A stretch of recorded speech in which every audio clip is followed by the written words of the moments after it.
Hello and welcome to the X-Point YouTube channel.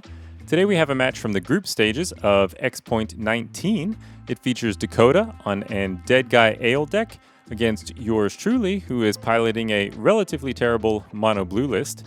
If you'd like to skip straight to the games, you can do so by using the timestamps in the description below. And as a refresher, X-Points is an old school Magic variant that uses the Atlantic rule set as well as a point system where players can spend up to 10 points for the cards you see on the screen. So now let's check out the decks from today's match. First up, we have the deck of Dakota, who's playing a Deadguy Ale, which itself is basically a variation of mono black. So Dakota starts with all of the mono black staples: Dark Ritual, Hypnotic Spectre, Hymn to Turak, Sinkhole, Send Vampire, and then adds white for Swords to Plowshares and Disenchant. Typically, mono black has a problem dealing with artifacts, enchantments, and certain creatures, and so the swords and the disenchants shore up those weaknesses. Most Deadguy Ale decks stop with that splash or maybe also add a balance, but in this case, Dakota has added 2 Sarah Angels as additional white cards, so he's skewing his deck towards mid-range a little bit more, hoping to play a slower game, go over the top of his opponent. The other interesting card that he includes is Mindstab Thrall, which is a 2/2 from Fallen Empires. It makes your opponent discard 3 cards of their choice if it attacks and is not blocked. So you could ritual Mindstab Thrall out on turn 1 just like a Hypnotic Spectre, and then kind of get 3 cards in one shot, effectively 3 for 1ing, or in the case of Ritual, 3 for 2ing your opponent, which is also often good enough to get a sizable advantage. For his points, Dakota has included 4 Mizra's Factories, 4 Hymn to Turak, and a Demonic Tutor. The more observant of you will notice that this is 11 points under the current rule system. However, Demonic Tutor was 2 points for a very long time, so I can easily see Dakota having looked at an old list or just trying to do his points from memory and just not realizing that Demonic Tutor had been bumped up in the last points shuffle. So I don't think there's any ill will meant here. I think it's an honest mistake. So let's see if his 11-point deck can take on my 10-point blue deck. Here is my mono blue deck. It is modeled very loosely after the deck that David Chambers used to win the 2021 Ivory Cup. Last month I played a version that mirrored his a little bit more with the Sage of Latnam. This month I decided to focus on big blue creatures. So we have 2 Water Elemental, 4 Air Elemental, and 2 Mahamoti Djinn, and then some fast mana like Mana Vault, Felwar Stone, and Soul Ring to power those dudes out early. We also have 4 Ghost Ships just as some early-ish defense, and then a Trike to top off the curve. This deck features a lot of counter magic, 4 counter spells, and 3 power sinks with even more counter spells in the board. So the idea is to slam an early creature and then just protect it for the rest of the game. If that doesn't work, 3 Jayemdae Tomes to get card advantage in the late game, as well as 2 deserts for some super early defense against orders and the like. This deck is truly terrible. I cannot tell you how bad this deck is in X-Points. I think I'm 3-9 over the last 2 tournaments. Without the blue power, without the Moxen, this just isn't worth playing, in my opinion. And I have a lot of very sad experience to back that up. So play this at your own risk, but probably don't, unless you're going to do something more clever with it. For points, I had 4 Mizra's Factories, a Soul Ring, a Brain Geyser, and then 1 Maze of Ith in the sideboard. Again, only 10 points to Dakota's 11. Let's see if my deck can overcome both being terrible and the point disadvantage. Let's go to the match. Okay, game number 1.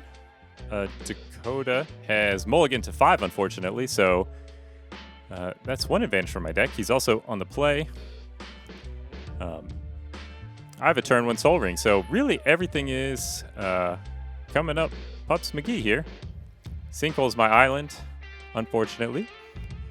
So I have another island and a Mana Vault. This would be an ideal time for my Trike to show up next turn. Dakota stuck on 2 lands, just goes to 4 cards in hand. And there's an Icy Manipulator. So no threat, but I will be able to keep Dakota off his mana for a little bit, or stop whatever this threat happens to be. Yep, Hypnotic Spectre. So I draw up to 5 cards in my hand. play a factory, and a JM Tome. So we both have 3 cards in our hand. I have many more permanents on the board. Dakota there with his factory. Tap down his hippie for attacks, and he has a second hippie. So I need to find another answer, or I'm going to start discarding cards. Luckily, I have the book to offset any discard that happens, but that's not really where you want to be. I am, brain geysering myself for 5, so giving myself a little bit of breathing room from those hippies. In my main deck, I really don't have another way to remove that second hippie except for, double desert or playing a large flyer myself, which I was unable to do last turn. So Dakota's going to get at least 1 card here. And comes with the hippies, deals 2, takes 1 of my 7 cards. Takes second one, Mahambodhi. So that's when I was hoping to cast next turn. Unfortunately, that's not the case. And there's the Mind Stab Thrall from the deck tech. So I assume I'll tap that one. Or I guess not, since I can block with my Mishra's Factory. Take 1 from my own Mana Vault. It's clear that I have to get a threat on the board to deal with the hippies. There's one of the 2 deserts. And 6 points, so there's the trike I wanted on turn 3. That can shoot down a hippie, block the Mind Stab Thrall, and 2 for 1 Dakota instead of getting 2 for 1 myself. Dakota with the second factory. Let's see, thinking how he's going to attack.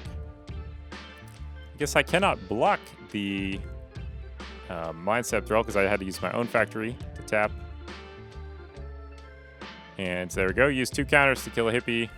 I see the other one, I discard no cards, but there's a Royal Assassin. So Dakota's drawn some cards, he's making a game of it, for sure, despite mulliganing to 5 and being up against Brain Geyser and JM Tome. Play another island. And with 5 cards in my hand, just pass the turn back. So my deck may be a little too reactive, probably holding a couple of counter spells, or possibly even more lands. Dakota's thinking about what to do. He can swing in with a factory. We'll see what I tap with the Icy during the combat phase.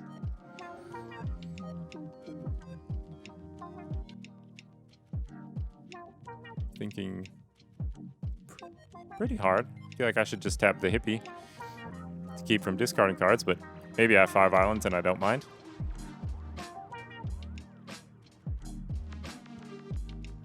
And so I guess I tapped the hippie there. Dakota is going to swing with the Mind Stab Thrall and 2 factories. I feel like I have to block the Thrall unless I'm holding 5 islands. But I can easily do that with my own factory. I can do it with the trike.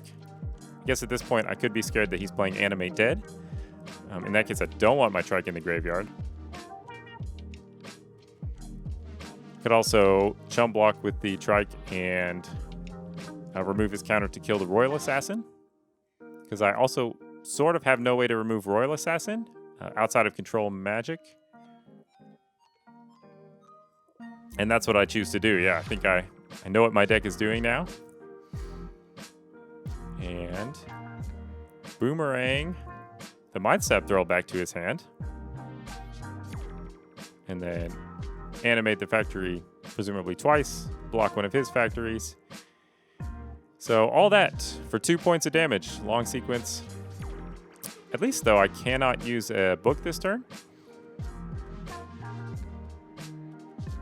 So the hippie sort of got in, functionally. All right, I'm passing again with so many lands in play. See if Dakota replays the Mind Stab Thrall that I bounced. No, he has a second assassin, and I have a counterspell. Again, that's a really hard card for me to remove without Sonic Blast, without Aliopile. But I'm drawn from my JM Tome. Dakota with 3 cards in his hand. I also have 3 cards, but a ton of land. Finally untap that Mana Vault, stop the bleeding, play a second factory, and pass it back. So my large creatures are all hiding in the deck. Dakota has a Dark Ritual into a Censure Vampire. And I have another counterspell, so indeed I guess my hand was largely full of counterspells. Draw with the Tome, and at this point, I'm sort of running away with the game. I hate this feeling when you're on the other side, just watching somebody draw with the book over and over again. Control magic for Dakota's Hippie, which is tapped. Comes over to my side tapped, and Dakota has had enough. He cannot overcome a book and a Hippie. So we are going to go on to game number 2. Okay, game number 2. Dakota's on the play, and both players have kept their starting 7. Leads out with a Swamp. I have a turn 1 Sol Ring again, so for me complaining so much about how bad this deck was, I'm doing all right. Dakota has a turn 2 Sinkhole again.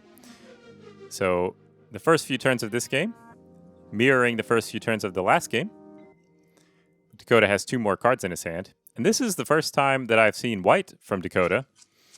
So I'm starting to get suspicious that I'm not playing against the mono black I thought I was. And I'm unable to power sync his turn 3 Censure Vampire. So short of a control magic or an Icy Manipulator, I'm going to be dead in 5 turns. Thinking a lot about how I want to react to this threat. And play a Ghost Ship. So I guess my hope is I can block and regenerate indefinitely. That will slow me down quite a bit, but keep me alive. Obviously don't block the first turn. And there's an Underworld Dreams. So Dakota saw my book and my Brain Geyser and said, we'll make this guy pay to draw his cards. See if I have the 3rd island to regenerate my Ghost Ship. I swing in, so very clearly I do not. Oh, 2 islands. Pass back. Dakota with his 4th land. Swings for 4 with the Censure Vampire. And I have to take it, falling to 11. This is looking to be a very short game, especially with Chaos Orb. He could flip on any number of things here. My Ghost Ship makes sense, an island makes sense, and I know that, so immediately counterspell. And so Dakota has a Disenchant while my counter magic is down. For the Sol Ring, I have regeneration mana now, but I am slowly taking damage from the Underworld Dreams, so I cannot block and regenerate forever, only for 10 turns, and that's assuming Dakota doesn't have another threat. There's an Icy Manipulator, so the hits keep coming for Dakota.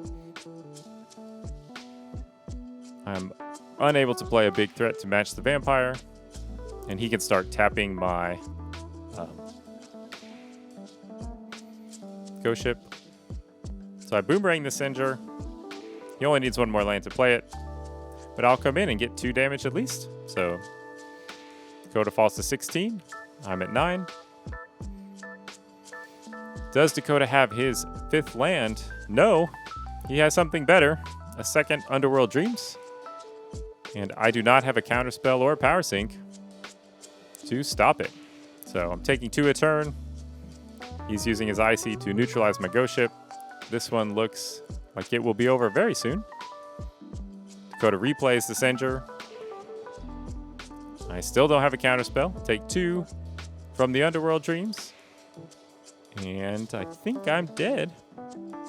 Oh, I have a trick of some kind. Nope, I was bluffing myself. So Dakota takes the 2nd game. We're going to go on to game number 3. Here we are for the final game of the match. Dakota has mulliganed to 6, and I'm on the play. Start with an island. No turn 1 Sol Ring. I am so unlucky. It's not fair. Have a factory and a Felwar Stone. So it looks like I need a 2nd island, especially when Dakota sinkholes my 1st island. I have an island there, but on 3 mana, there's really nothing you can cast in my deck. Oh, yep.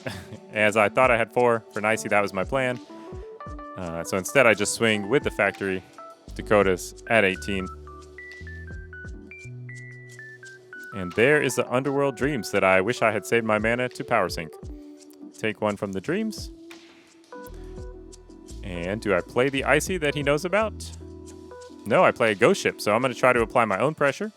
Hopefully he doesn't have Terror, Royal Assassin, Swords. Any number of ways to get rid of that Ghost Ship. Dakota's thinking.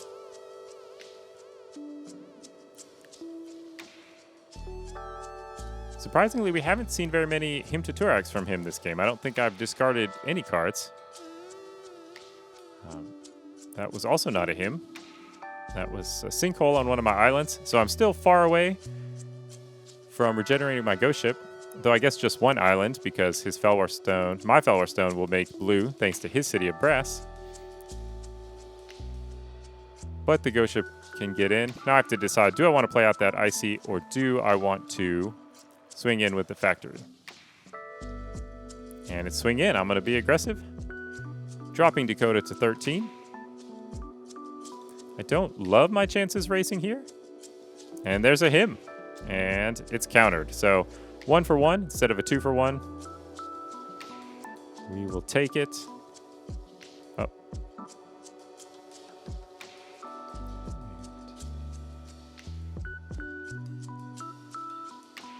Third island. So even were Dakota to disenchant the Felwar Stone, I could still regenerate my Ghost Ship. He has a disenchant for the factory, presumably.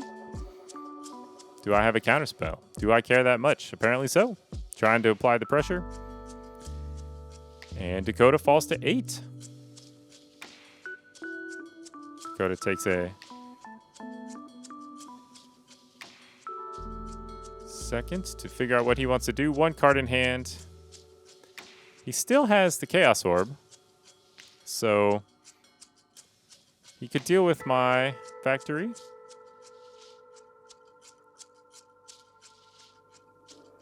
I'll swing in. And I thought Dakota was getting up to flip the Chaos Orb. I think he's getting up to fix his kid some cereal, if I remember correctly. It's the joy and pain of playing over webcam at home. If this were an in-person tournament, Dakota would not be interrupted, but his kids would still be hungry and unable to get their own cereal, so pluses and minuses. Swinging in here. Will Dakota finally pop that Chaos Orb? Seems like a good time to. He has a Swords for the Ghost Ship? Yep. I gain 2, and then he's going to try to orb the factory, presumably. Yep.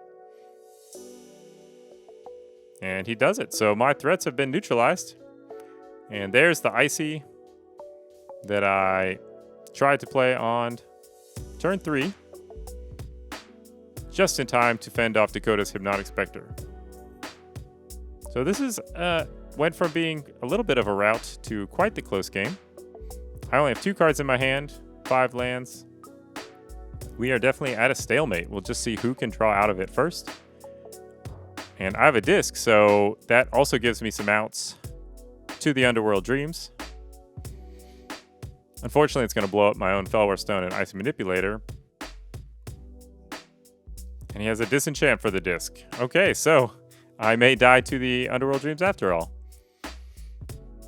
I'm on 16, though. I feel relatively safe.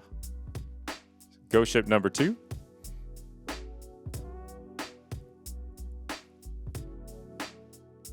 Dakota takes 2 to play Ascend Your Vampire.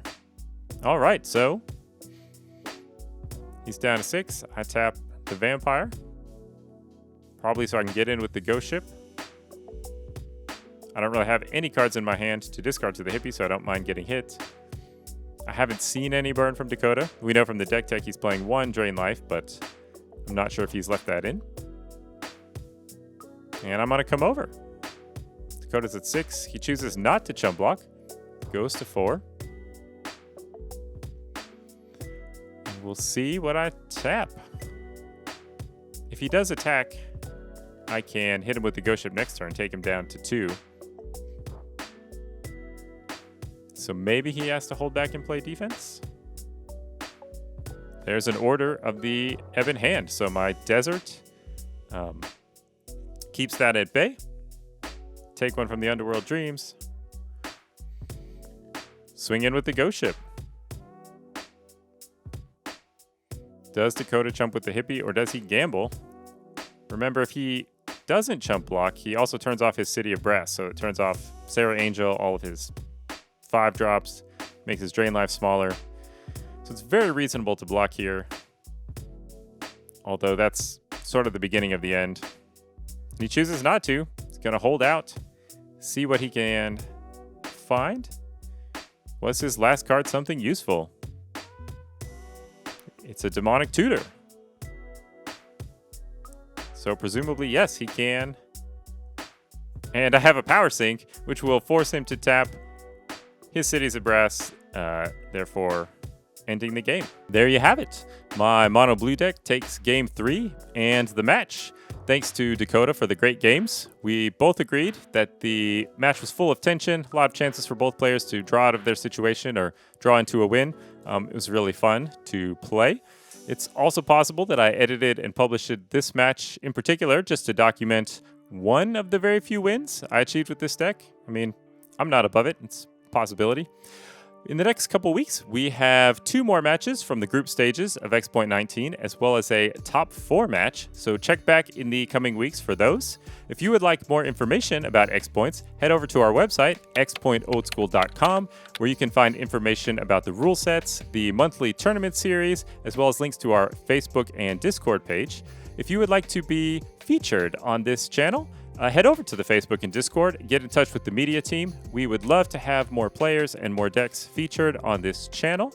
Don't forget to like and subscribe for more content just like this. And as always, thanks for watching.